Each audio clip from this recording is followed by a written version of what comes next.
Muy buenas tardes. Sean todas y todos bienvenidos a esta segunda jornada del Coloquio de Teorías Jurídicas Críticas en su edición 2023.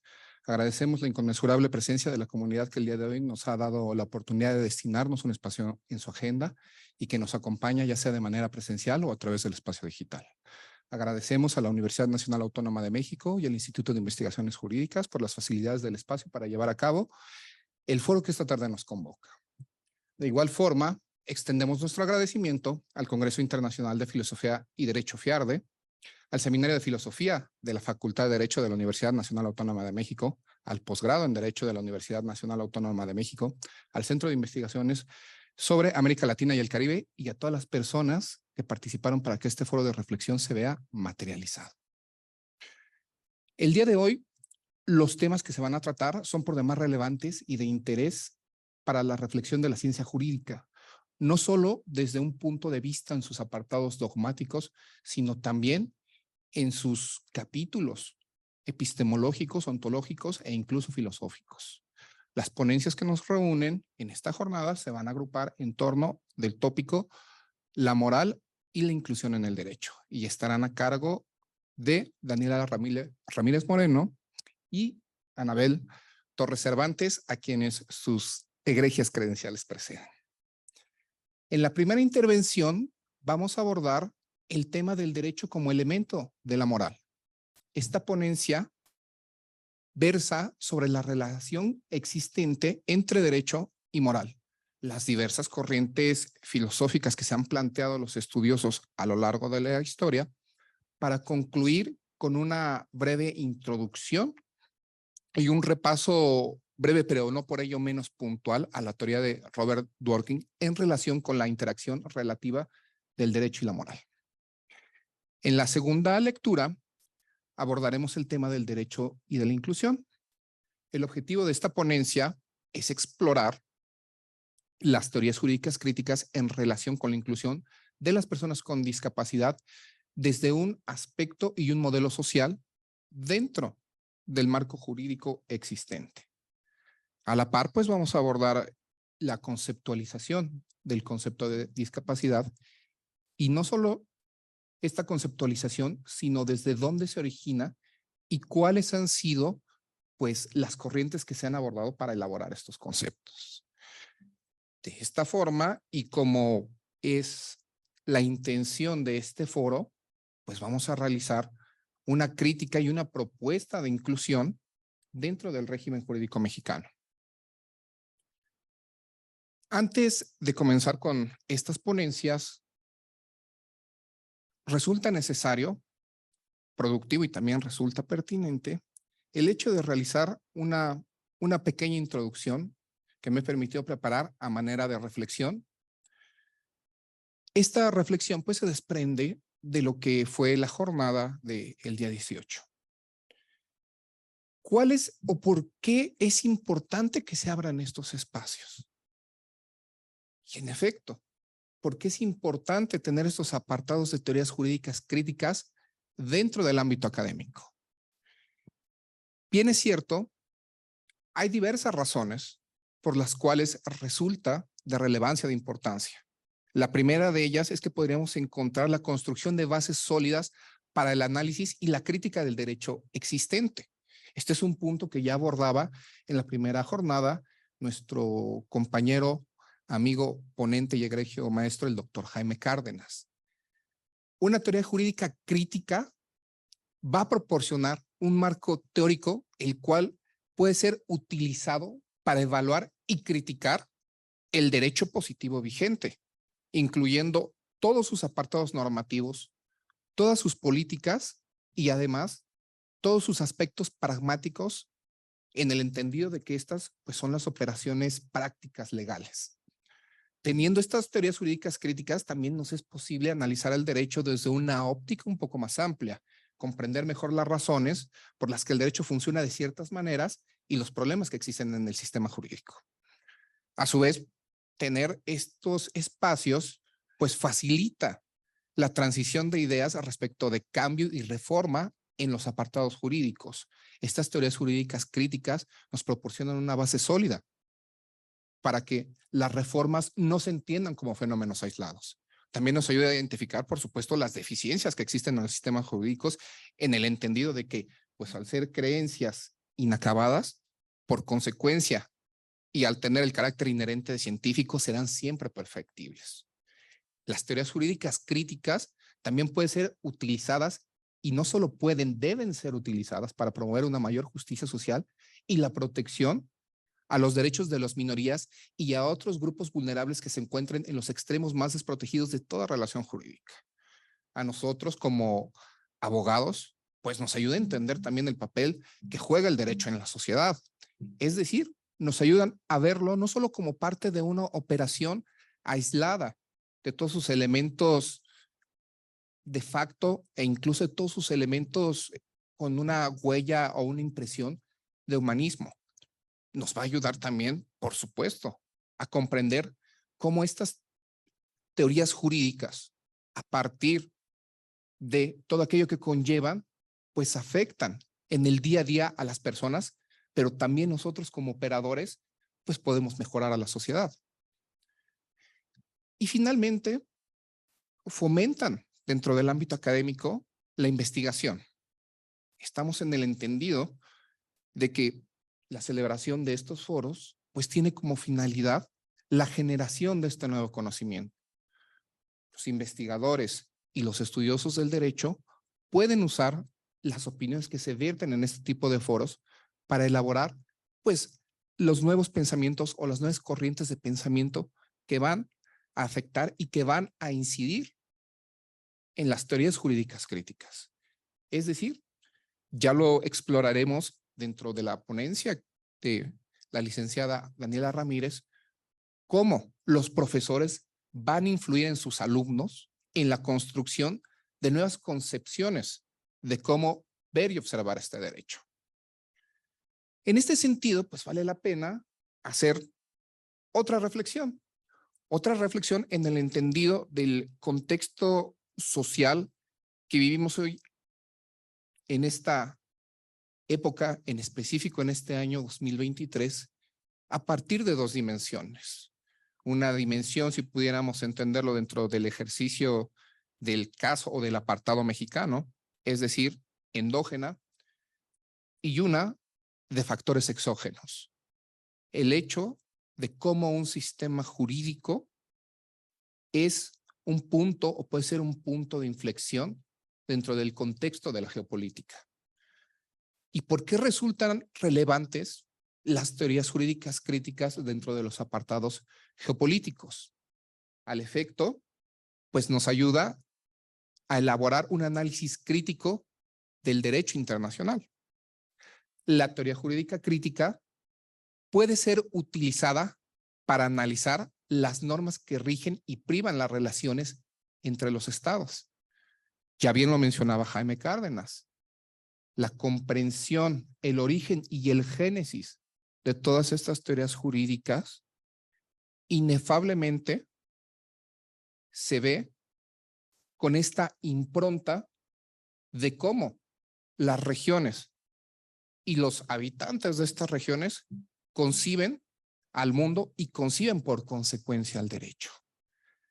En este sentido, también dentro de la geopolítica, la teoría jurídica crítica puede ser utilizada para la comprensión de este derecho en los contextos de justificación de intervenciones militares y de imposiciones de sanciones económicas. Sabemos y tenemos muy en cuenta de los conflictos que existen entre las llamadas democracias occidentales y los sistemas de derecho social o el sistema jurídico del tradicionalismo ruso. Estas teorías jurídicas críticas nos ayudan a asimilar mejor esa realidad y el por qué esta realidad no ha de entenderse como un fenómeno aislado, sino como un fenómeno geopolítico que no de globalización. A su vez, la teoría jurídica crítica pues también nos ayuda a comprender cuáles son las relaciones y las interacciones que se dan en la búsqueda y la conservación del poder entre los diversos regionalismos que se están formando desde la segunda mitad del siglo XX y que privan hasta nuestros días. Esta comprensión de las leyes internacionales Al efecto, debe tener como fin buscar la paz no solo entre las naciones, sino entre todos los individuos del planeta. A su vez, y para agotar al menos lo que hace la importancia de la teoría jurídica crítica dentro del contexto geopolítico, estas teorías jurídicas críticas nos ayudan a promover esta visión crítica y analítica del derecho. ¿Por qué?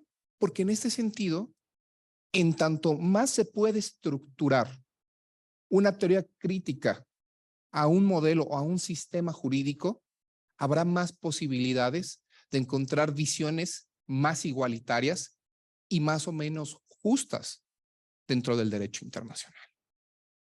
Finalmente, si entendemos la importancia de la teoría jurídica crítica en el contexto del Estado mexicano, pues esta resulta relevante por varias razones. El primero será en la formación de políticas públicas. Estas políticas públicas que dentro de nuestro sistema jurídico mexicano han de ceñirse a los principios previstos por el artículo 1 constitucional en materia de derechos humanos, pero además han de incluir estos reclamos de la sociedad, estos reclamos de que estas políticas públicas deben elaborarse, realizarse, materializarse y operarse contemplando aspectos de no discriminación, aspectos de no violencia y de no exclusión social. ¿Por qué? Porque en este sentido, el desarrollo de estas propuestas dentro de nuestro sistema normativo nos ayudarán a conculcar los fines de una sociedad más inclusiva tanto en aspectos jurídicos como en aspectos fácticos. Consecuentemente, y en gran relación con el punto anterior, estas teorías jurídicas críticas nos ayudan a elaborar ordenamientos que tengan como finalidad proteger los derechos humanos. Recordemos que los derechos humanos pues son el artífice en la concepción del corte justnaturalista y liberal del orden jurídico mexicano. Es decir, en este sentido, el orden normativo mexicano, en cuanto a la elaboración de sus leyes reglamentarias y de sus demás enunciados normativos que le den sustento, sustancia y forma, deben de otorgar siempre la máxima protección a todos los individuos. Esa es la finalidad prístina o un entendido teleológico de cómo deberían de operar estas teorías jurídicas críticas. Amén de lo anterior, pues estas teorías jurídicas resultan relevantes en consecuencia para desarrollar la vida en democracia. Desarrollar la vida en democracia en el entendido de que, pues, no solo se va a promover una mayor justicia social, sino que también al tiempo se va a fortalecer el Estado del Derecho. Es decir, ya desde 1789 la concepción del derecho francés privaba que el Estado de Derecho era la situación fáctica de que nada ni nadie podía estar por encima de la ley en el entendido de que la ley es la máxima expresión de la soberanía. Es decir, la máxima expresión de la autodeterminación de los individuos entendidos en este colectivo llamado sociedad y posteriormente nación. En este sentido, me gustaría comenzar introduciendo a la licenciada Daniela Ramírez Moreno, que nos va a dar una importante y relevante ponencia por lo que hace a la relación de la moral y del derecho.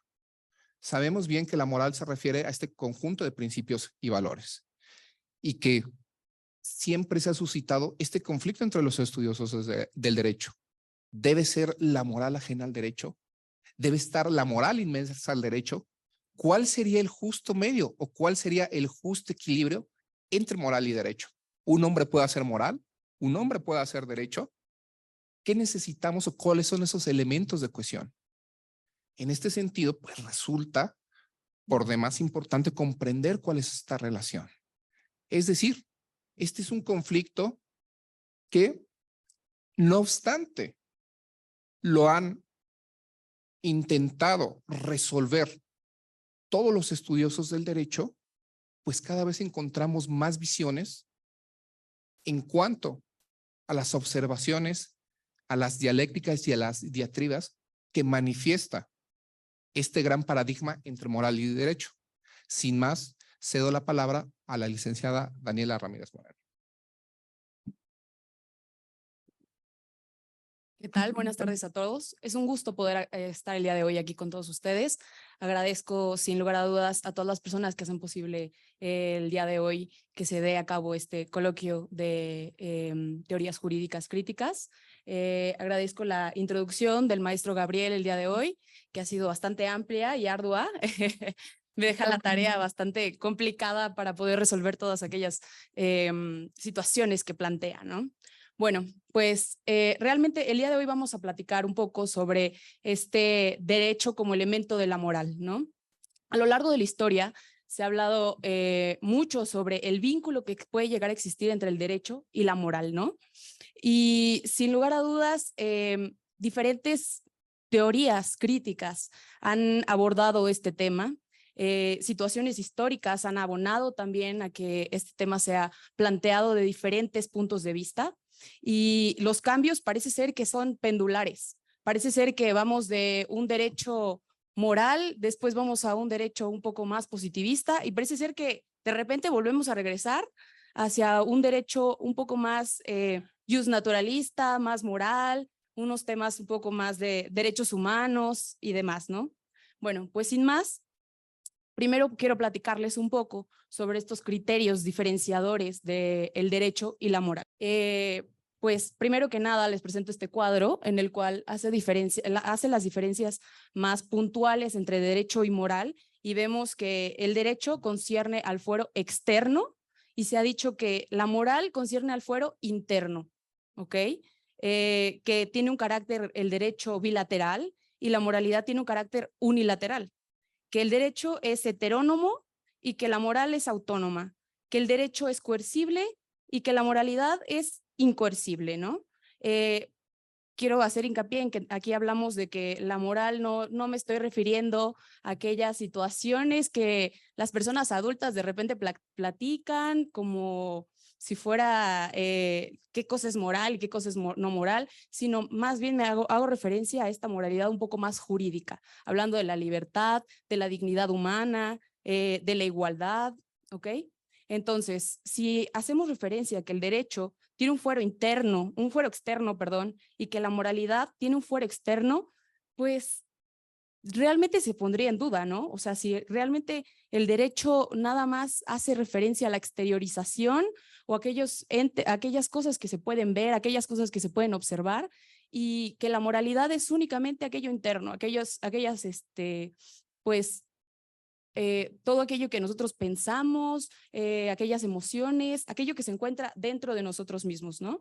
E igual al hablar de bilateralidad y unilateralidad, la bilateralidad del derecho hace referencia a que el derecho necesariamente debe existir en una situación social. ¿Qué quiere decir? Que existan más personas, pues sí, más personas en un ente social, nada más puede existir el derecho, y que la moral no necesariamente necesita de esta vida en sociedad, ¿no? La heteronomía hace referencia a que estas normas son impuestas, estas normas jurídicas son impuestas por un ente externo, y a diferencia de la moralidad, que es autonomía, hace referencia a que son normas que son dadas por nosotros mismos, que nosotros mismos nos damos, y la coercibilidad y la incoercibilidad, pues que el derecho realmente existe en todos estos procedimientos coercitivos o coercibles y que en la moralidad no existen como tal. Y también haciendo referencia un poco al doctor Preciado Briceño, que hace referencia a que el derecho se enfoca al bien común y que la moralidad se enfoca al bien del hombre, ¿ok? Esas diferencias tan aparentemente abismales, parece ser que fueran cosas completamente diferentes el derecho y la moral. Parece ser que ni siquiera tendrían ningún tipo de conexión, ¿no es así? Pero realmente el derecho y la moral son cosas completamente diferentes. Pues aquí cabe reflexionar que no es tan así. ¿Por qué? Porque el derecho también en algunos casos se interioriza o hace referencia a la parte interior de la persona. Lo vemos en el caso de dolo culpa. En el caso de dolo culpa es tan trascendente esa interiorización que, muchas gracias, es tan trascendente esa interiorización que puede hacer que la pena se atenúe o se agrave. Al mismo tiempo, las normas de derecho moral son aprendidas de forma exterior. Son por personas que nos enseñan y que gracias a ellos aprendemos estas normas morales. Y claro que son exteriores, claro que se exteriorizan, porque gracias a eso es que nosotros aprendemos. No es como que vengamos con un chip moral ya desde el principio y que ya sabemos que tenemos que respetar a nuestros mayores, que tenemos que coincidir con estas normas morales y hacer, bueno, actuar de forma moral. No, más bien desde pequeños, nuestros padres, nuestros familiares, aquellas personas que nos rodean son quienes nos van exteriorizando estas normas morales y nosotros las vamos adquiriendo, ¿ok? Esta heteronomía también que existe y autonomía de las normas morales y jurídicas también parece algo confusa, pues las normas o sea, las normas jurídicas realmente son heterónomas. Si nos vamos bueno, desde Rousseau a este planteamiento de que nosotros tenemos bueno, el contrato social, o sea, nosotros mismos elegimos a las personas que van bueno, que van a emitir estas normas jurídicas de las cuales nosotros estamos obligados. Entonces, pues ahí ¿dónde queda esa heteronomía? Al final de cuentas somos nosotros mismos quienes nos estamos imponiendo o dando estas mismas normas, no así haciendo referencia a que alguien más, un ente externo, quién sabe quién, no es una persona, nos las está dando. Ahora bien, también ahí entra lo mismo en la parte moral, que si realmente son autónomas, si realmente nosotros mismos nos las estamos dando, pues parece ser que no, por lo mismo que yo comentaba, que son las personas quienes nos otorgan, quienes nos educan, quienes nos pueden otorgar estas normas morales y que nos las presentan y nosotros actuamos conforme a ellas, ¿no? Y bueno, parece ser que el punto clive aquí es la coercibilidad y la incoercibilidad de las normas morales. ¿Realmente una norma moral es incoercible? Pues parece ser que hasta en algunas ocasiones es mucho más eficaz que una norma jurídica, porque realmente una persona puede dejar de hacer algún acto por aquel impulso social. Parece ser que incluso es hasta mucho más eficiente que una norma jurídica. Una norma jurídica que probablemente no llega a tener esta coercibilidad como tal, porque muchas veces pues algunas de las penas no se cumplen, algunas de las penas pues ni siquiera llegan a una sentencia, o sea, realmente pues no vemos esa materialización de las normas jurídicas. Pero aquí cabe recalcar, pero para Herbert Hart, que existen dos tipos de normas. Para él existen normas primarias y normas secundarias. Esa es la diferencia más grande que existe entre estas normas jurídicas y normas morales. Esta es la diferencia más grande, ya que las normas primarias establecen derechos y deberes. Y estas mismas se encuentran tanto en normas morales como jurídicas. Pero en aquellas normas jurídicas existe una diferencia que se llaman normas secundarias, las cuales no cuentan las normas morales. Estas normas secundarias se regulan tres situaciones. Sobre todo son tres tipos de normas secundarias. Son las de adjudicación, las de cambio y las de reconocimiento. Las normas secundarias, las de adjudicación, hacen principalmente referencia a quién está legitimado para determinar qué se infringió en una norma primaria. Las de cambio establecen los procedimientos a seguir para introducir nuevas normas, modificar o suprimir las existencias de las personas, las existentes y las personas que las pueden modificar. O sea, esto hace referencia al cómo. Y pues aquí es bastante evidente, o sea, regular su propia creación regula su propia creación de normas, las normas jurídicas, a diferencia de las normas morales. Las normas morales no tienen un procedimiento de creación o de reforma, a diferencia de las normas morales. Y las más importantes, creo yo, son las de reconocimiento, que hace referencia a cuáles forman parte y cuáles no son parte de unas normas jurídicas. ¿Ok?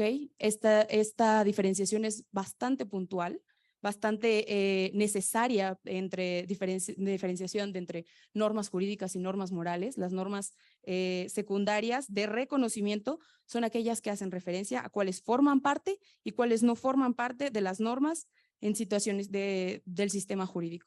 ¿Ok?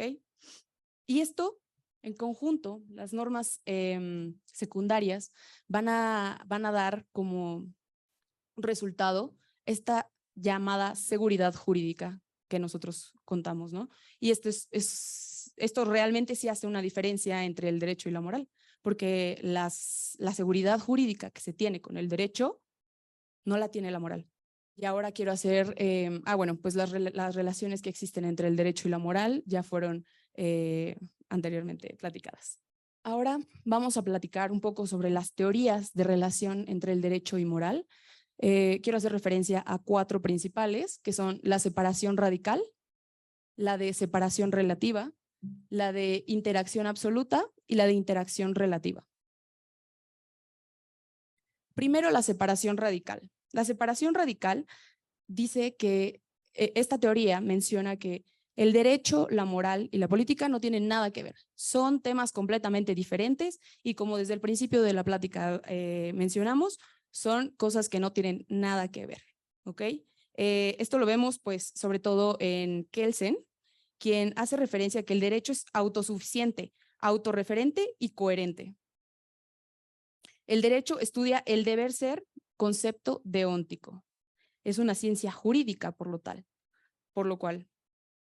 Autosuficiente hace referencia a que no necesita ninguna otra disciplina para su existencia. Autorreferente hace referencia a que el mismo derecho explica su creación y es un sistema cerrado. Y coherente, hay una única solución para resolver el caso. Así de simple, y parece ser que es bastante claro, ¿no?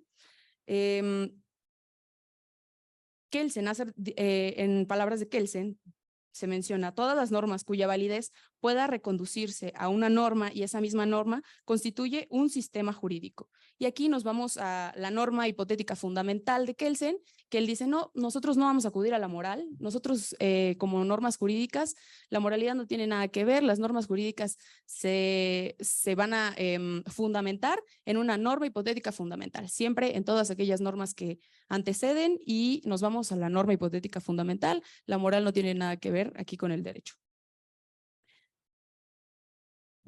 Nos vamos a la separación relativa. Esta teoría de separación relativa hace referencia a que el derecho, la moral y la política son autónomas, pero tienen un mínimo de contacto. Esta idea de Kelsen, de la norma hipotética fundamental, queda un poco relegada, por lo cual, y hace referencia a que la regla secundaria de reconocimiento funge como norma hipotética fundamental. Tiene una dimensión verificable, pues es algo que se puede ver, una dimensión empírica. Es erróneo pensar que esta regla tiene un significado puramente formal o normativo, porque recibe su contenido de la práctica social. No hay norma de reconocimiento sin aceptación social. De ahí que el fundamento del orden jurídico se forme de determinada cifra de compromiso social.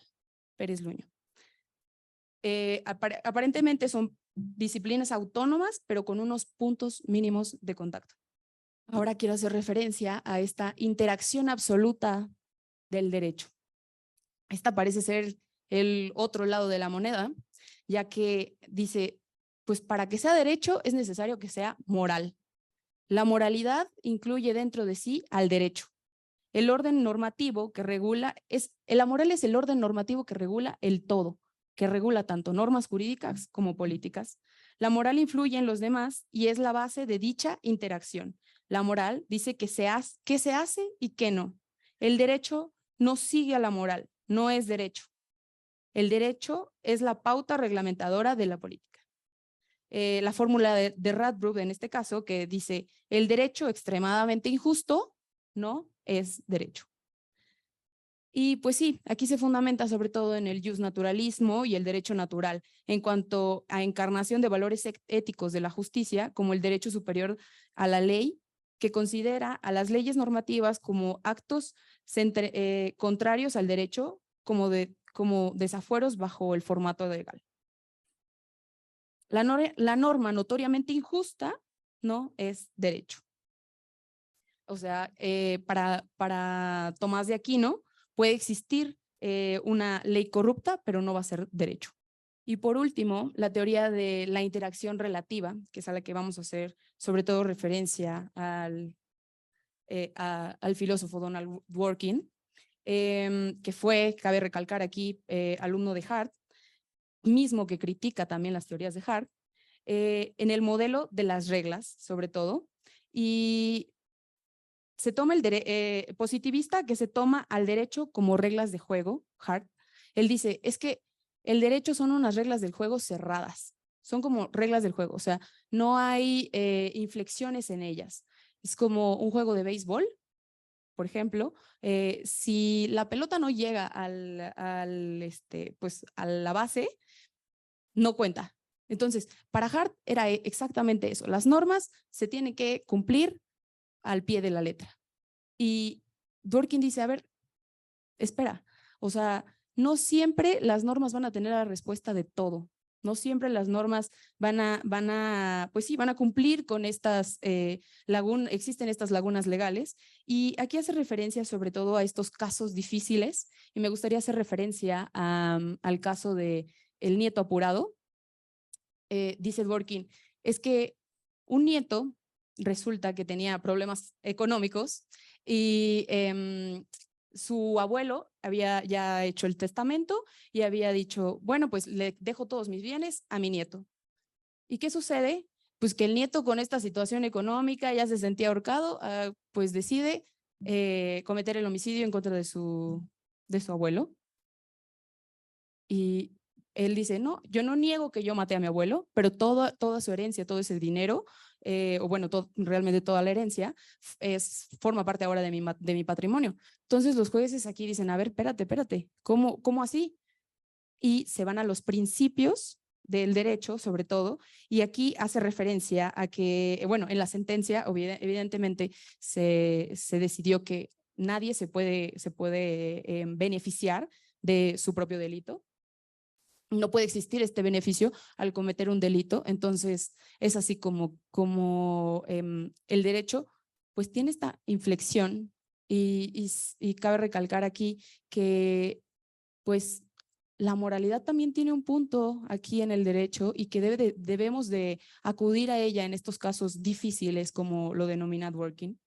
Y bueno, el derecho en esta teoría, el derecho, la moral y la política, a pesar de ser elementos, o bueno, ser ciencias que tienen conexiones, también tienen esta independencia, no es que una invada a la otra, sino que como se ve en este esquema, la moral, el derecho y la política tienen estos puntos en los cuales se unen, pero también tienen esta independencia.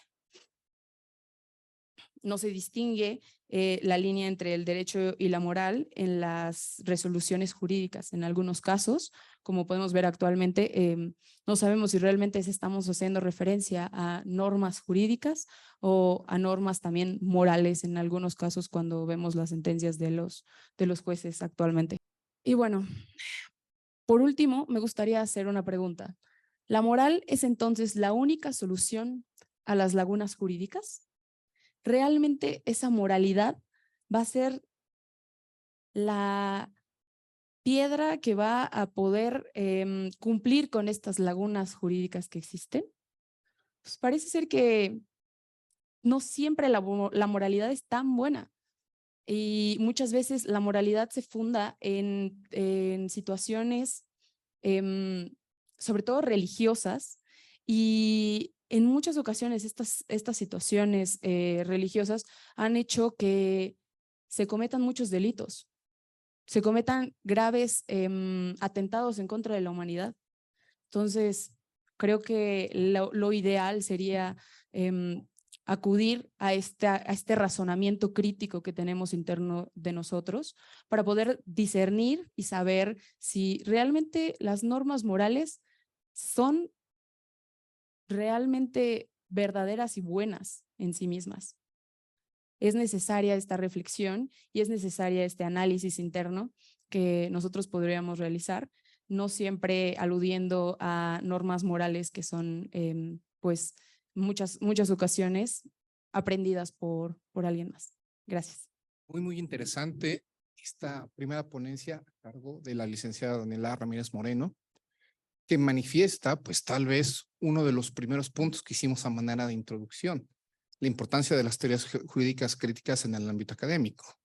Ya lo decía bien, Dworkin, alumno de Herbert Lionel Adolphus Hart, critica a su maestro y pudiéramos encontrar también otros casos significativos en el sentido de que son posturas totalmente diametrales, como la postura de Neil McCormick, igualmente alumno de Hart, en la cual pues él entiende la moralidad como estas reglas estrictas o estos códigos sintácticos dentro de la operación jurídica, en la cual pues limita al derecho a operaciones o a razonamientos meramente lógico-deductivos, enunciando que al efecto nunca va a haber un caso fácil. Sin embargo, se puede resumir que la operación del derecho se reduce a dos paradigmas, el de la interpretación de la ley o el de la relación con un precedente legal. Es de ahí que retoma justamente Descartes estos conceptos y los plasma en sus razonamientos de primer orden y de segundo orden. Este es un ejemplo de cómo las teorías jurídicas críticas resultan importantes para la evolución del derecho. Recordemos que, pues a partir de todos estos apartados o de todas estas influencias del derecho positivo, es como van a hacer esta crítica al positivismo, que encontrará su epítome o su cenit con Robert Alexy, al efecto en la colisión de estos principios. Derivado de lo anterior, pues claro que se abre el debate por demás interesante en esta pregunta que nos deja para nuestra reflexión. ¿La moral es tan buena como se ha planteado? Que a partir de este debate, pues empiezan a construir otras condiciones que deben de ser incluso o más significativas para el imaginario colectivo. Si no tenemos tan definida qué es la moral, ¿cómo podríamos hablar de conceptos de ética pública? Es decir, si la moral en un sentido puede entenderse autónoma, pues qué tan interna se puede entender entonces la ética, y no será acaso tal vez una postura incorrecta nombrar a la ética en su carácter o en su dimensión de pública. Y son temas que también dan pie justamente al estudio de lo que van a ser los temas de inclusión dentro del derecho. Es decir, en este sentido, estas teorías jurídicas críticas pues resultan relevantes, ya que a partir de ellas es como podemos empezar la construcción o la mejora de estos conceptos de lo que entendemos por igualdad y no discriminación. Recordemos que esta idea de igualdad se consagra con el movimiento del liberalismo francés hacia 1789. Se puede entender como este derecho fundamental para el apartado jurídico francés y que va a encontrar sus reminiscencias en el orden jurídico mexicano. A razón de ello, y tal vez su máxima expresión, sería la igualdad entre todos los individuos y la no intervención del Estado que vamos a encontrar en estas reminiscencias del Código Napoleónico. Pero más allá de ello, la igualdad y la no discriminación también en las relaciones de suprasubordinación. Debe ser el Estado juzgado por las mismas leyes que son juzgados los particulares. Pues esto ya nos lo demostró el fallo Blanco, que no resulta tal vez del todo conveniente, y es así como empiezan a hacer la jurisdicción contencioso administrativa. En segundo término, podemos decir que estas teorías jurídicas críticas en materia de inclusión resultan importantes toda vez que este aparato normativo debe tener siempre en cuenta la protección de los derechos fundamentales. Nunca es suficiente la reflexión que se realiza en relación con la protección de estos derechos. ¿Por qué? Porque en una situación fáctica es dable debatir si el Estado ha logrado garantizar totalmente la protección de todos estos derechos. Y finalmente, y a sazón de esta dimensión del derecho entendida en un contexto global, pues al efecto, la integración económica en los regionalismos obliga a los estados a equiparar o a estandarizar los apartados mínimos de inclusión. Tal vez el mayor aporte de estas teorías jurídicas críticas dentro de los apartados de inclusión sería el generar este cambio social y esta conciencia pública. Haciendo una relación entre moral y derecho, recordemos que el máximo exponente del positivismo, Hans Kelsen, estaba convencido de que la máxima eficacia del enunciado jurídico se lograba justamente a través de la internalización de cada uno de los individuos. Es decir, es tan ajena la moral al derecho, se construye la inclusión a partir justamente de estos principios o de estas conceptualizaciones de moralidad dentro del derecho. Estas son cuestiones que abordará la maestra Anabel Torres Cervantes, quien es licenciada y maestra en Derecho por la Universidad Autónoma de México y cuenta justamente con esta experiencia en clínica psicoanalítica en el Colegio de Saberes, donde actualmente imparte el diplomado de escucha a la niñez. Sin más preámbulo, cedo la palabra a la maestra Anabel Torres Cervantes. Muchas gracias, Gabriel.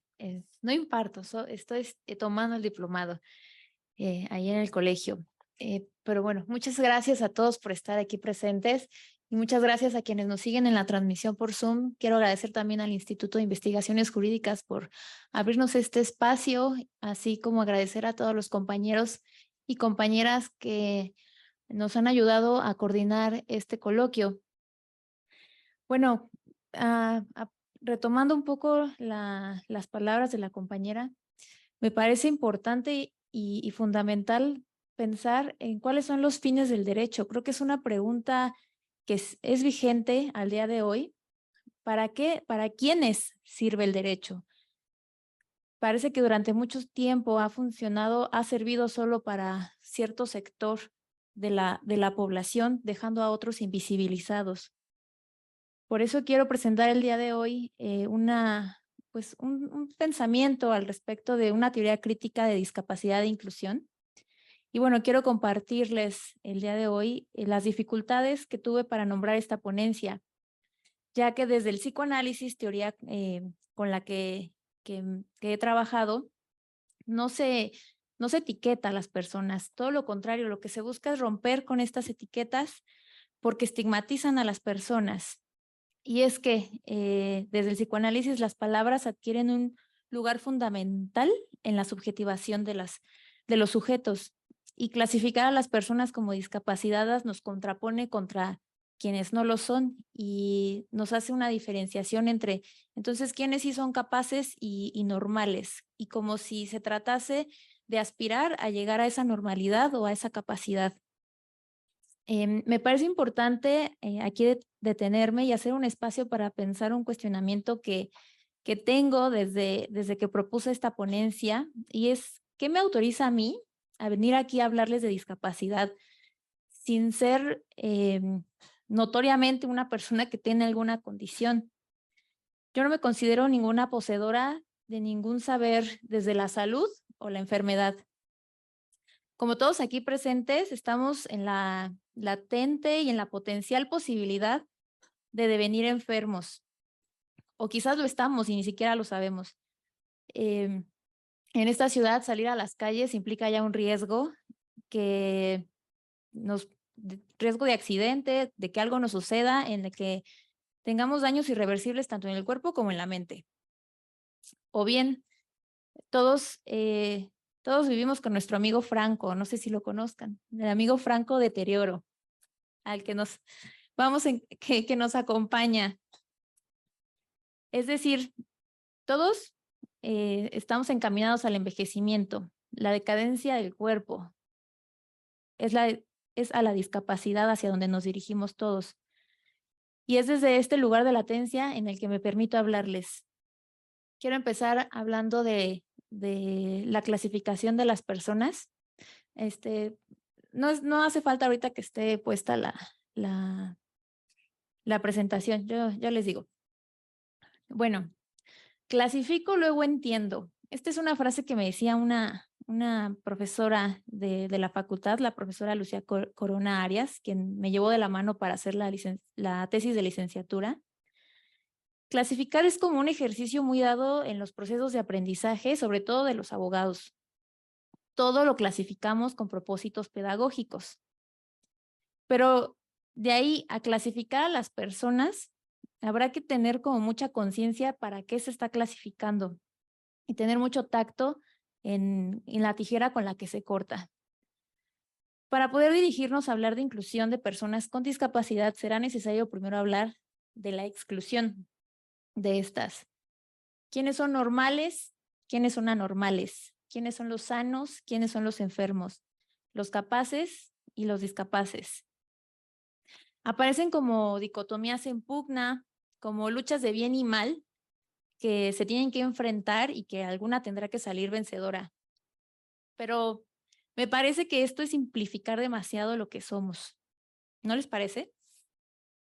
La manera en que clasificamos a las personas no es inocente. Nos dice Patricia Brockna, a quien tuve el honor de conocer en el tiempo que estuve en la clínica jurídica, de quien aprendí mucho de este tema y quien se dedica a hablar sobre inclusión y temas de discapacidad. La clasificación de las personas es una acción política, nos dice ella, con efectos directos en la subjetividad de las personas. Si acaso separar discapacitados de no discapacitados tendrá que ser para buscar igualdad y plena participación de todos en la sociedad. Será para saber, ¿no? Ponerle una etiqueta de discapacidad a alguien, será para saber entonces por qué en las filas tendrán que pasar primero, por qué no tengo que estacionarme obstruyendo una rampa. Dentro de las clasificaciones y subclasificaciones que hacemos de las personas normales, de las que no lo son, también se clasifica y se distingue de las diferentes discapacidades. Ahora sí, si me hacen favor de mostrar la imagen. En esta imagen aparecen 3 tipos de discapacidad: la física, la intelectual y la psicosocial. Vemos que en el primer recuadro, para hablar de la discapacidad física, las imágenes de representación nos dicen a qué área y en qué dificultad y en qué barrera está colocada la persona. Es un ojo con líneas que nos indican que hay algún problema en la capacidad visual. La segunda es una persona en silla de ruedas que nos indica que hay problemas de movilidad.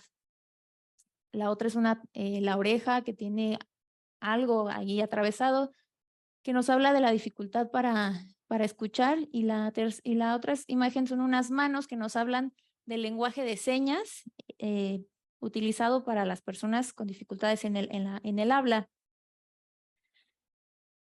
En la segunda imagen tenemos a la discapacidad intelectual, donde ya vamos a tener problemas sobre por qué se está representando de esta manera a las personas con este tipo de discapacidades. Vemos que hay un dibujito de una cabeza que tiene puntos, y esto nos da una referencia a que hace de que hay espacios, de que hay cosas que hacen falta en la cabeza, así como las 2 mascaritas que nos dan como esta idea del teatro en estas dos imágenes, pero que también nos hablan de de un problema esta se usa para la bipolaridad, ¿no? Que nos hablan también de que hay una problemática de dos rostros, o la otra cabeza que tiene un signo de admiración o unas rayas que están atravesando la cabeza de alguien más. Lo mismo pasa con la imagen de discapacidad psicosocial, donde aparece la persona con huecos, como si le hicieran falta piezas en la cabeza. Esta imagen incluso me hace recordar la frase de que te hace falta un tornillo. Si bien ninguno de estos logotipos es oficiales para representar la discapacidad, lo que quiero aquí poner y evidenciar es la facilidad con la que se violentan las diferencias en los intentos de incorporarlos a los espacios públicos. Y bueno, para eso vamos a hablar entonces de los enfoques de la discapacidad. Hay dos grandes enfoques con los que podemos pensar la discapacidad. Uno de ellos es el médico positivista, que ubica la discapacidad como una insuficiencia atribuible exclusivamente a la persona. Esta perspectiva coloca a los individuos en el centro de todos los padecimientos y enfermedades y dificultades que impiden integrarse plenamente a los espacios públicos. Es decir, así naciste y es tu bronca cómo le haces para integrarte. No va a ser problema de la sociedad, que tenemos que avanzar, que tenemos que progresar. No nos podemos detener por los que no pueden, por los que están lentos, por los que les cuesta más trabajo. En esta concepción, el cuerpo y la mente han de reunir ciertos requisitos para lograr ser parte de la sociedad. Es la supervivencia darwiniana del más capaz. De lo contrario, antiguamente, toda deficiencia era castigada incluso con pena de muerte. Ser lanzados desde lo alto del monte Taygeto, en Esparta. Ni siquiera la brillantez del mundo griego que nos mencionaba Humberto la sesión pasada, ni siquiera aquí había un espacio para los débiles y enfermos. ¿Por qué? Porque pues contravenían a la perfección y a la belleza. Ser considerados seres especiales no les ofrecía un lugar más digno en Egipto, donde incluso podemos hablar de las prácticas incestuosas que eran origen a estas malformaciones. Y esta idea me pone a pensar en qué es lo que origina entonces la discapacidad, pero lo hablaremos más adelante. El segundo enfoque del que quiero hablar, lo que hace es extraer esto que era atribuible al individuo, lo extrae y lo pone afuera, lo pone en la sociedad. Y este es el modelo social de la discapacidad, que bueno, es un primer intento desde los colectivos de discapacidad para pensar que las barreras no las tiene la persona, las tiene la sociedad, que impiden la plena inclusión de cualquiera y que son puestas por las estructuras que han organizado el mundo, que no han podido mirar la gran diversidad de condiciones y que únicamente se construyó pues para las personas normales. En este sentido, la Convención de los Derechos de las Personas con Discapacidad, que fue aprobada por la Asamblea General de Naciones Unidas en 2006, que México la firma y la ratifica en 2007, pues ha sido un eje como para ir pensando e ir tratando de cambiar las estructuras jurídicas y sociales en México. Aquí en esta convención nos habla de que la discapacidad es un concepto que evoluciona y que resulta de la interacción entre las personas con deficiencias y las barreras debidas a la actitud y al entorno que evitan su participación plena y efectiva en la sociedad en igual de condiciones con los demás. Entonces, bueno, es a partir de los modelos sociales donde están estas barreras. Pero me preguntaba hace rato, ¿qué origina la discapacidad? Y es que disca, ¿se nace o se llega a ser? Este término de disca lo obtengo de una pensadora argentina, Leonor Silvestri, que es una crítica feroz a todos los pensamientos clásicos heteronormativos y que devino disca. Y bien, hay discapacidades con las que se nacen, sí, pero es un lugar al que todos nos dirigimos. Ya lo decían al inicio de esta presentación, el envejecimiento nos trae dificultades de movimiento, deficiencias orgánicas y mentales. Pero más allá de este destino biológico, quiero poner sobre la mesa la discusión de factores que desde la sociedad y las formas económicas de producción producen discapacidad y exclusión. Nos hemos referido al cuerpo y a la mente.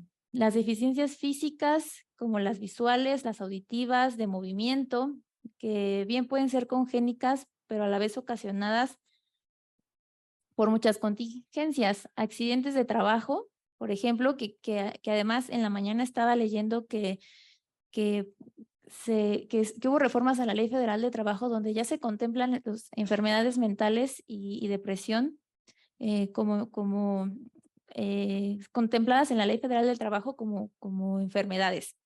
No he podido leerlo, pero bueno, me parece que es parte de este trabajo de inclusión.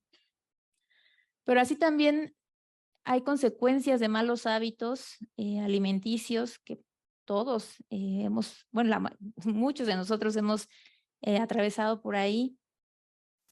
Y en muchos lugares la obesidad es clasificada como discapacidad, pero también es consecuencia de deficiencias del propio sistema, tanto jurídico como social. Pues no se nos garantiza agua, aire y alimentos de calidad. Defender las libertades del mercado nos ha mermado en los recursos. Y no sé ustedes si lo sepan, pero todos los días tragamos en lo que comemos y en el agua que tomamos microplásticos que algún día nos van a enfermar.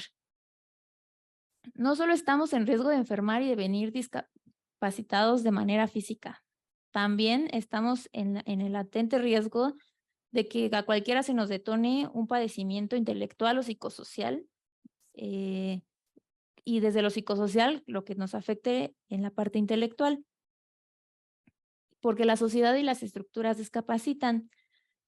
En este punto quiero hablarles de una persona que nos acompaña el día de hoy, quien me ha autorizado a contarles un poco de lo que sucedió. Y antes que eso, quisiera que ustedes voltearan a su alrededor y me dijeran si logran detectar a una persona con discapacidad, porque hay discapacidades que no se ven a simple vista. Esta persona, toda su trayectoria académica se esforzó por tener el más alto desempeño, pero este esfuerzo durante años de la universidad y el entrar en esta dinámica de las competencias, de ver quién tiene las mejores calificaciones, de rendirle cuentas a los docentes que en sus estructuras pedagógicas exigen resultados y que no consideran el bienestar de sus estudiantes. Todos estos parámetros a los que se tenían que cumplir llevaron a esta persona a un punto crítico que neurológicamente hubo un colapso. Devino en epilepsia, es decir, devino en una discapacidad. A partir de ese momento, su sistema nervioso quedó comprometido.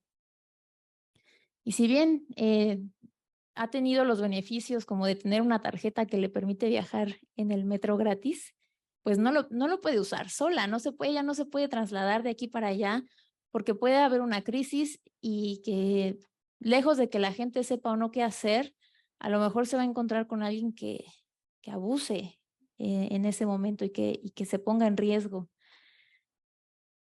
Su autonomía, digamos, que dio pasos para atrás, y es que les digo que pocos van a saber qué hacer con ella si presenta en cualquier momento una crisis. Es mi amiga de toda la vida que está aquí presente. Les digo, no se nota la discapacidad. Y quiero aprovechar este espacio porque no quiero hablar por ella. Me gustaría saber si quieres algo más que agregar al respecto de tu condición, porque pues aquí estamos para abrir las puertas, para abrir los micrófonos y no utilizar los espacios pues nada más para uno. Muy buenas tardes a todos. Gracias por acompañarnos el día de hoy.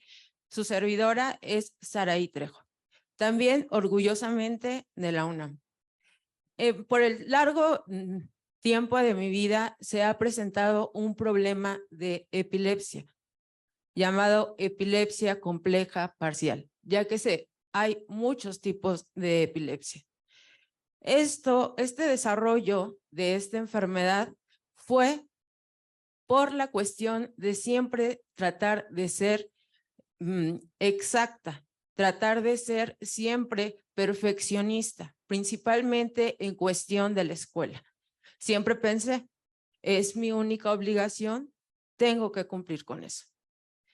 Pero muchas personas creen que eso no es cualquier cosa, que eso es cualquier cosa, pero no, no es cualquier cosa, porque nos van apartando poco a poco, nos van señalando de quiénes somos. Todos somos iguales. Su servidora, egresada de la FES Aragón, se le llegaron a presentar muchas crisis dentro de la facultad y por eso fue señalada como una persona enferma que tenía una gran discapacidad. Incluso hubo una mujer criticando a otra mujer, pensando que lo mejor era lo más adecuado que la expulsaran de la escuela. Su servidora, gracias a Dios, terminó la carrera, pues no de una forma como ella lo quería, con un buen promedio, pero sin importar el promedio, no puedo tener un trabajo que a mí me agrade, que son cuestiones políticas, que son cuestiones sociales. ¿Por qué? Por la cuestión de siempre ser apartada. Puedo presentar el mejor currículum, pero simple y sencillamente siempre tengo que adjuntar la cuestión de mi estado de salud. Y en cuanto a este punto, siempre me hacen a un lado, sin importar que Albert Einstein, que también Pitágoras, que Da Vinci, que a pesar de que fuera una persona muy cruel, Lenin, una persona que es un líder, siempre lo tuvo y nadie lo notó y lo dejaron seguir adelante. Su servidora ahora trabaja, sí, en gobierno, pero solamente haciendo algo que no le agrada. Sí, terminar su carrera con una excelencia académica, pero tienes discapacidad a un lado. Sin importar todo el esfuerzo, todo el desarrollo, la importancia que para ella era el estar dentro de la escuela. Sin más que decir, para mí también es un orgullo decir, quizá soy diferente, se me presentó por algo. ¿Pero por qué? Porque yo sé que puedo ser mejor. Pues por eso, como les mencionaba, grandes líderes, un gran pintor, lo tuvo, cualquier persona puede salir adelante sin problema alguno. Pero sí, es muy cruel que las personas seamos criticadas y sobre todo hechas a un lado o señaladas. Y sobre todo, es cruel por las mujeres, porque las mujeres, pues es un orgullo serlo, pero somos más criticadas por ellas. Una profesora mujer fue la que propuso que a mí me expulsaran de la facultad. Y pues no tenía la oportunidad de opinar solamente porque decía que yo intervenía en las clases, perdía tiempo de los compañeros, interrumpía sus carreras, solamente por esa cuestión. Eso se desarrolló no porque yo quisiera, sino por el esfuerzo que yo siempre quise tener. ¿Para qué? Para ser una buena persona y sobre todo poder egresar los estudios que siempre deseé tener. Pero desafortunadamente, en la actualidad, mejor punto, te haces a un lado, estás enferma. Pero eso no debe de importar a todos los demás. ¿Por qué? Porque por algo se me atravesó en el camino, porque sé que yo puedo y todas las demás personas con alguna discapacidad pueden contra eso y contra más. Por algo se atraviesan en nuestro camino, sin importar nada. Muchas gracias. Muchas gracias, amiga. Nada de nosotras y nosotras, nada de las personas sin discapacidad, sin las personas con discapacidad. Bueno, la intención aquí es mostrar en primer lugar que hay discapacidades que no se ven y después, como nos los ha contado esta Saraí, el problema de la inclusión no se vuelve algo fácil. Es difícil hablar del tema y bueno, para eso tenemos esta otra imagen en la que vamos a ir hablando y pensando poco a poco qué es esto de la inclusión. Y será como un primer momento para después irlo desarrollando con más profundidad, pero aquí quisiera sentar las bases de qué es esto de la inclusión.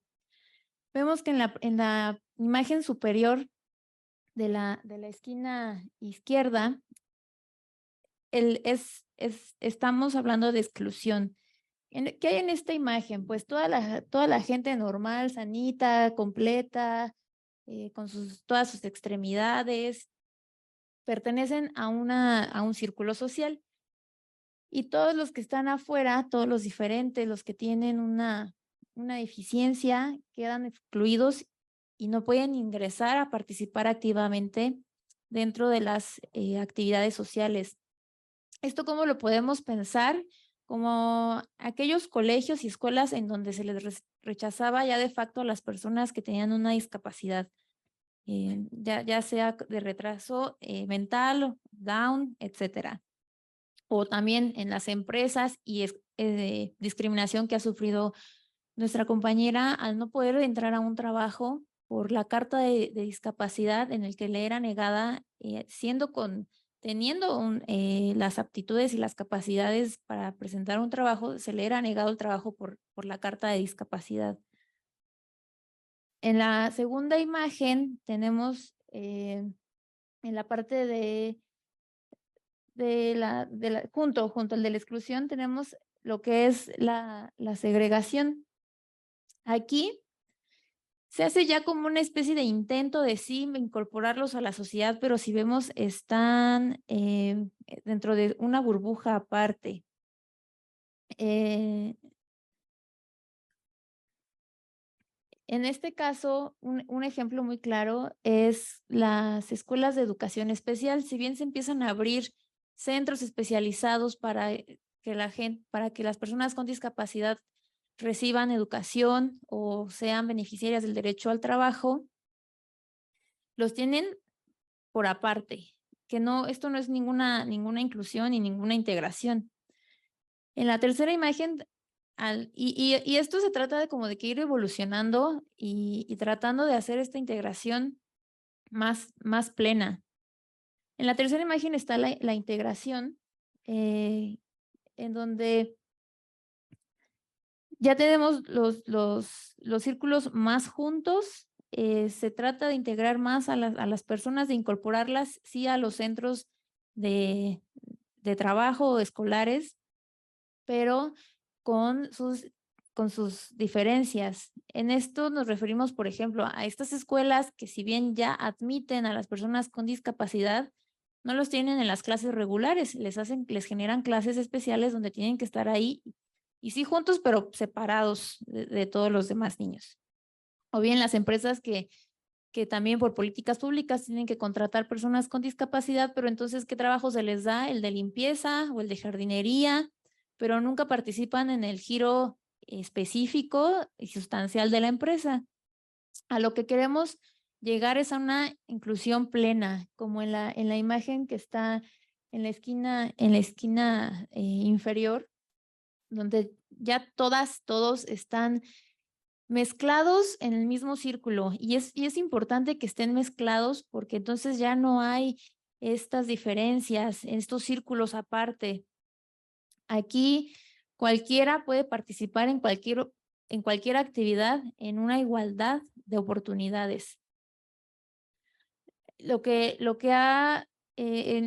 que ha evolucionado esto es en que las escuelas ya tienen que admitir a las personas con discapacidad dentro del mismo salón de clases, pero también se vuelve un problema. Me decía una mujer que tenía sus hijos en la escuela, pero ¿por qué mi hijito va a tener que esperarse a que estos tengan que aprender?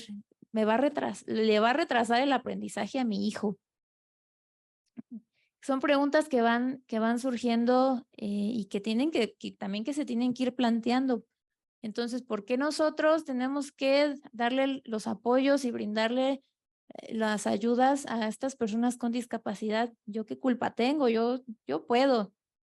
Esto me parece que viene desde un pensamiento tanto del capitalismo como de las competencias, como de las diferencias, en que todos parece que estamos en una carrera y les decía, tiene que ganar solamente el más fuerte.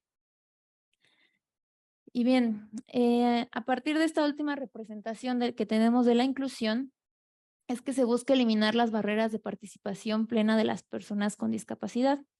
En algunos casos resultará menos complicado pensar en derribar las barreras desde nosotros como sociedad y desde el Estado. Se han ido adecuando los espacios públicos para la inclusión, las rampas de acceso. Por ejemplo, quienes hemos venido aquí al instituto desde hace más de 10 años, hemos podido ver cómo se ha tenido que adecuar el instituto para generar los accesos que no tenían en todo momento. Incluso en la facultad se fueron creando, primero pusieron estas como rampas de madera, que ahora ya las hicieron de concreto, así como quienes han viajado en el metro han visto que no siempre fue posible el acceso al metro. Y esto hablando solamente de personas que requieren el uso de silla de ruedas. Pero existen otras discapacidades que se vuelven más complejas en cómo vamos a incluirnos a todos en esta igualdad de oportunidades. Se va avanzando, pero algunas condiciones están mucho más lejos de tener accesos y la cuestión se va complejizando. Y aquí es donde me refiero a la discapacidad psicosocial, que tiene que ver la relación de unos con otros.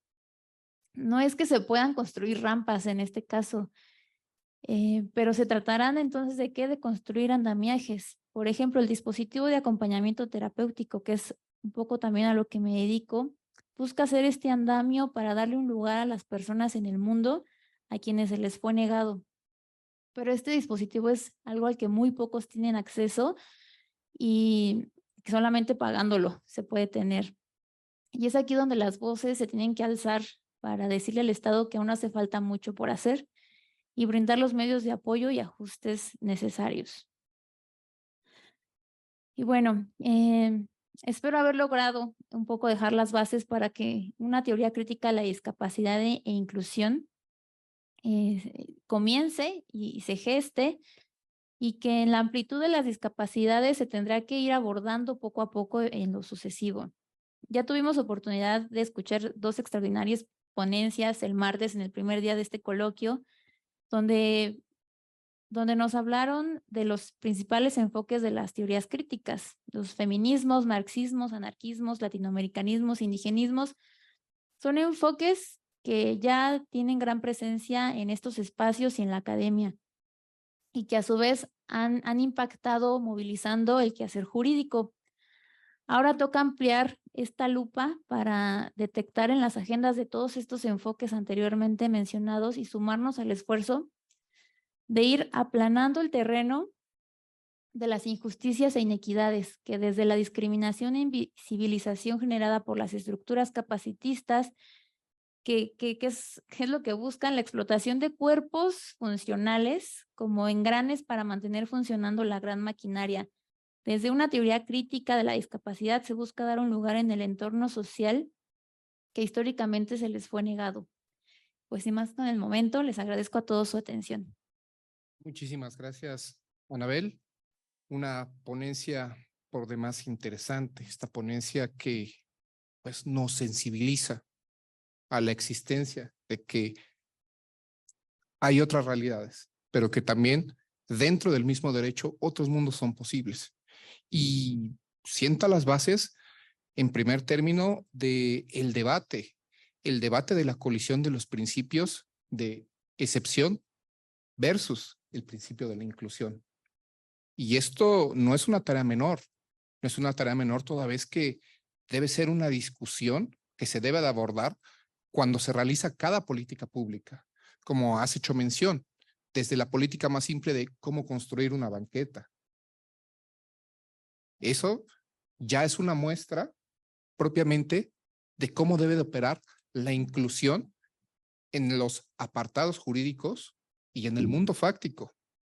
Además de lo anterior, pues en efecto, da esta nueva teoría crítica y tus aportaciones el paralelismo, incluso de una frase que se le atribuye a Voltaire: todo con el pueblo, pero nada sin el pueblo, o nada para el pueblo. En este tenor, pues claro, resulta muy importante que la máxima de los derechos fundamentales ya no sea una clasificación, sino la protección más amplia a todos y cada uno de esos individuos. Pero no solo esa protección más amplia, sino garantizar, en efecto, esa protección. En este sentido, pues, esta ponencia sirve para sensibilizarnos de que el derecho no solamente debe de ocuparse de todos, sino además el derecho ya no puede ser concebido sin que el mismo sea incluyente. Estas premisas pues abren el debate. En un primer término, para la reflexión, y en un segundo término, pues para una sesión de preguntas, la cual pues abrimos. Y recibimos la primera pregunta, que es para Daniela, la cual dice así: en esta idea de que la moral es autónoma y depende del individuo, habrá que reflexionar justamente en que existen personas que viven en una colectividad que determina la moral. Es decir, en esta división de autónomo y heterónomo en la moral, en la realidad o en esta posmodernidad, ¿esta división es clara? Bueno, agradezco la pregunta que me realizan. Pues como bien mencioné desde un principio de la ponencia, en esta diferencia entre autonomía y heteronomía, realmente pues no es claro esta heteronomía o autonomía que existe de la moralidad, ya que aparentemente son normas dadas por la sociedad, que se aprenden a través de la sociedad, pero a través de un razonamiento interno se decide si realmente estas normas morales van a ser la base del actuar humano. Realmente me parece que es una mezcla de ambas, tanto de esta exteriorización, o sea, pues esta aceptación de aquellas normas morales que nos da la sociedad, y al mismo tiempo existe este razonamiento interno para tomar la decisión si realmente voy a hacer uso de esta norma moral o no de esta norma moral. Me parece que eso es un procedimiento que todos los seres humanos deberíamos de realizar, el pensar y razonar si realmente esta norma moral es buena o mala para mí.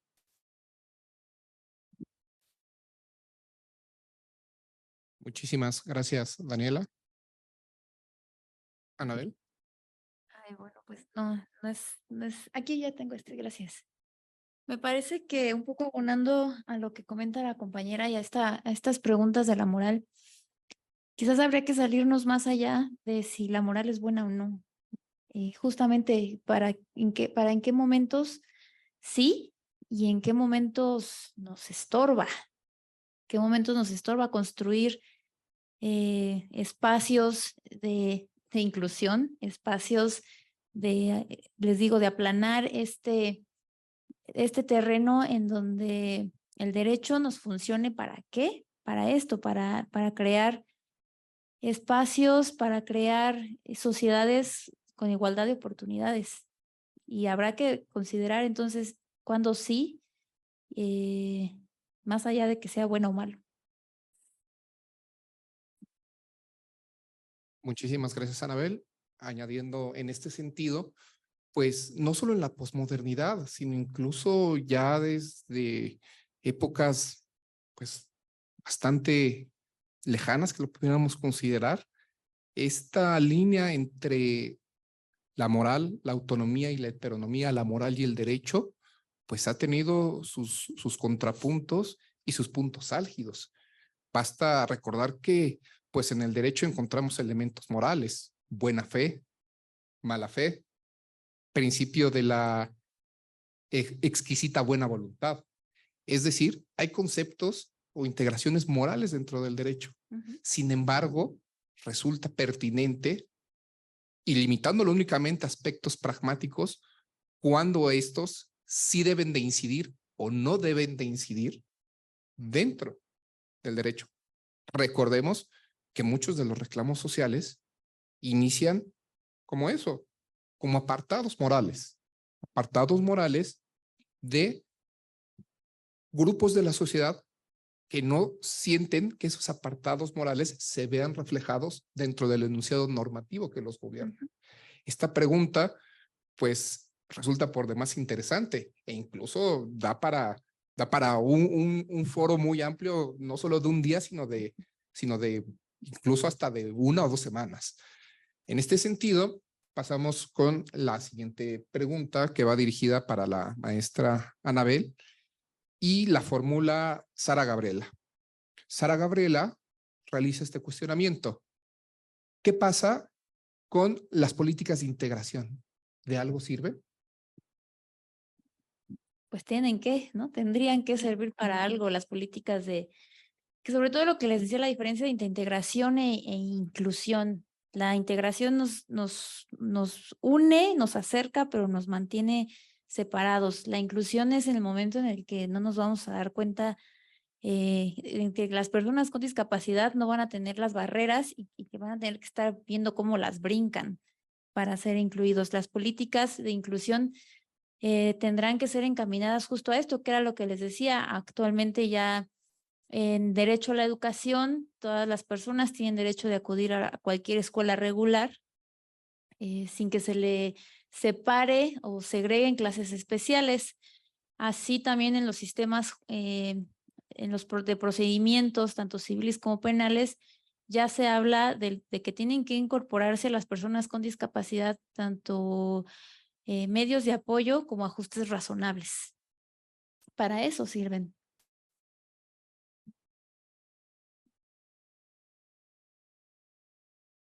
En este sentido, lo retomo, una parte toral de tu ponencia, el hecho de que la inclusión sea o se recoja como un principio dentro de los apartados normativos.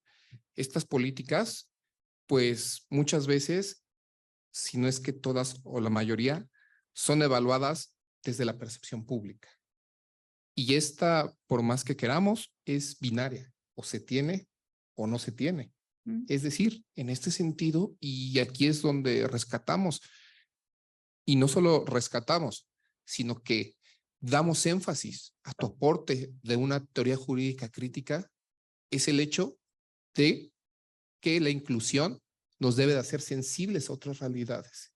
Y no solo sensibles, sino que para alcanzar ese grado de eficacia, ahora sí como lo menciona Daniela, en sus apartados morales, los individuos deben primero de internalizarla para poderla reflejar en un enunciado normativo.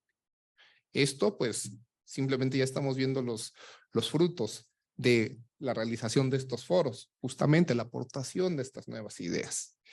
Hasta aquí me gustaría invitar a la audiencia si tuvieran alguna otra pregunta para las ponentes. Buenas tardes, mi nombre es Janet. Yo tengo una pregunta. Es si el derecho tiene puntos de inflexión en la moral y la moral toma a veces términos religiosos, si no es que en su totalidad, ¿cómo se le puede dar solución a las lagunas jurídicas que pues van de la mano con este tipo de leyes? La pregunta va dirigida hacia... Licenciada Daniela, por favor. Daniela. Claro, muchas gracias, Janet. Pues bueno, como bien lo comentas, sí existen estos puntos de inflexión, como bien vimos en los casos que tanto expuso el maestro Gabriel y una servidora, en aquellos casos en los que el mismo derecho remite a la moral. En muchos de los casos, incluso en temas constitucionales, al momento de hablar sobre la libertad, al momento de hablar sobre dignidad jurídica, en muchas de las exposiciones de motivos, varias sentencias también hacen referencia a este ámbito moral sobre todo, ¿no? Yo no diría que realmente toda la moralidad es religiosa, ¿Por qué? Porque sin lugar a dudas, la moralidad más bien es este conjunto de normas dadas en una sociedad que distinguen entre el bien y el mal de un acto. Entonces, yo no diría que nada más son religiosas, porque incluso existen algunas normas morales que no emanan únicamente de una religión, y hay incluso sectores sociales que se le podría denominar, que no se les llegaría a denominar como tal una religión, porque no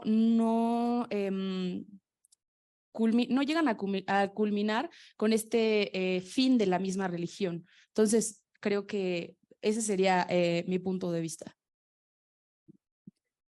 Claro, y que además, en cuanto a esta pregunta, perdón que esté aquí yo de metiche, se tendrá que acudir entonces a los principios generales del derecho, ¿no? En este sentido, la pregunta resulta por demás interesante. Basta o hay que hacer hincapié en la historia del Estado mexicano, el Estado del México independiente. Los primeros documentos, la Constitución de Apatzingán y el Plan de Iguala, pues tienen reflejos eminentemente morales. Sin entrar o especificar de qué tipo, son argumentos netamente morales sobre los cuales se funda el Estado mexicano.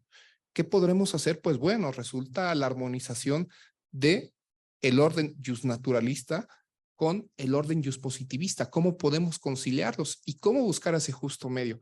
Ese es el reto que enfrentan no solo los estudiosos, sino los operadores del derecho. Y para lo cual, pues, estos foros sirven para que se den esas ideas, para que se generen esas nuevas cosmovisiones, a través de las cuales, pues, vamos a dar esta salida a todos esos reclamos de la sociedad, de la moralidad y del derecho. Tenemos aquí otra pregunta. La formula Víctor Manuel. ¿Qué sucede cuando se aplica la moral a conciencia? Si dicen o consideran las ponentes que se puede aplicar o no y que por consecuencia perjudica a la otra parte, ¿a quién podría beneficiar la aplicación de la moral? Pues bueno, como en un principio lo expliqué, realmente ¿a quién beneficiaría la moral? ¿No? Es la pregunta. Pues realmente como tal, la moralidad tiene como ese fin último el individuo, el mejoramiento de este individuo, pues sí, esta mejora del individuo mismo, pero recordemos que el individuo no es únicamente solo en este mundo. Nosotros vivimos en un mundo en una sociedad, entonces no nos encontramos solos al final de cuentas, y parece ser que realmente va a ayudar o va a trascender a un grado social, porque nosotros somos seres sociales, no somos seres individuales. Entonces, me parecería que realmente al final, si tomamos como una lupa y nos enfocamos sobre todo en esto de la moralidad, nos daríamos cuenta que pues al ser unos seres sociales, sí beneficiaría no únicamente al individuo, sino que también beneficia al individuo como un ente social, como sociedad.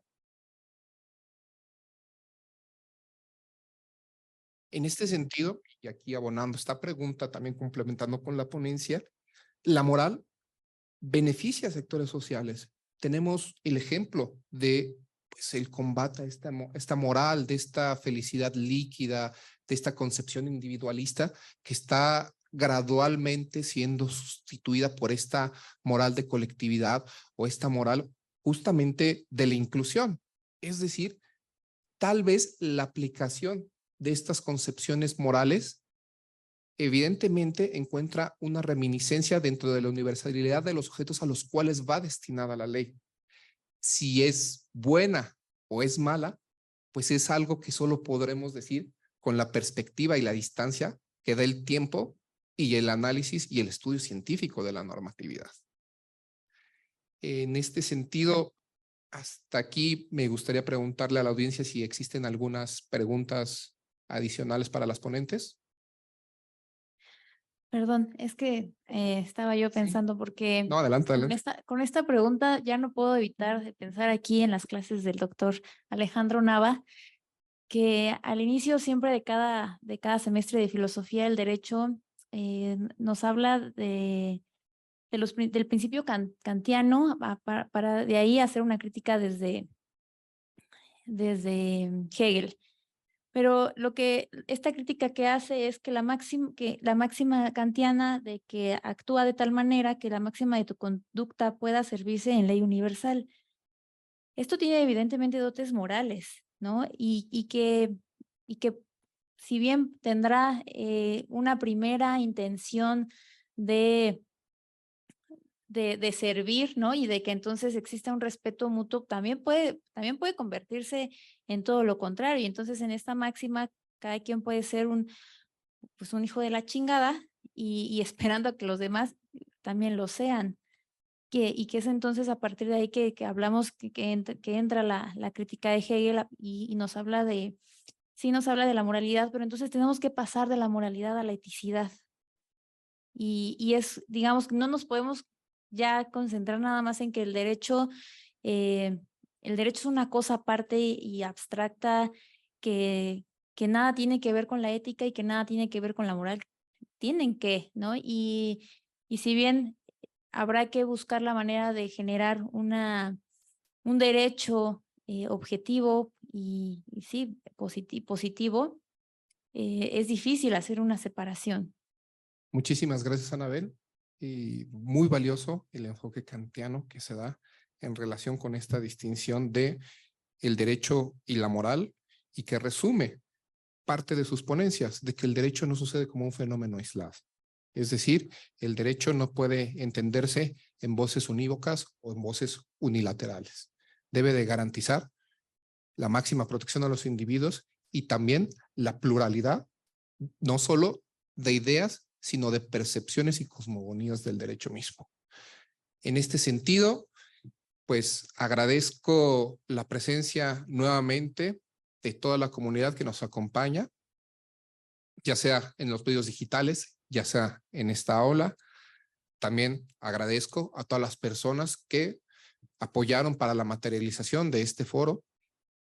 Y asimismo, agradezco a la licenciada Daniela Ramírez y a la maestra Anabel Torres por sus egregias y distinguidas ponencias que tuvieron a bien compartir el día de hoy con todos nosotros, por lo cual les pediría un caluroso y fuerte aplauso para ellas, por favor.